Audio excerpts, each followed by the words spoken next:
Նաև համագործակցություն ունեմ հասարակական ոլորտում, այս տարի օրինակ մի շատ գեղեցիկ պրոյեկտ ենք իրականացրել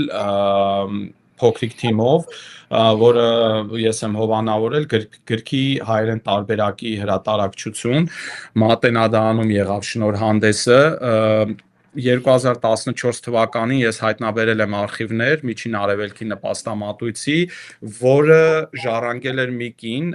դա մոտ 944 հատ փաստաթղթեր, նկարներ եւ արխիվային նյութեր են 1918-ից 23 թվականին Թալասի շրջանում հայ 5000 որբի պահած եւ այնտեղից տարհանած ամերիկացի եւ կանադացի միսիոներների մասին, սա անգլերեն տարբերակ գիրքն է, այս կնոջ պահած արխիվներն են։ Այսօր այդ արխիվները գտնվում են Մատենադարանում, շատ թարմ եւ լավ վիճակում եւ այս գիրքը այդ արխիվների հիման վրա է հրապարակվել, գիրքը կոչվում է Grit and Grace in a World Gone Mad,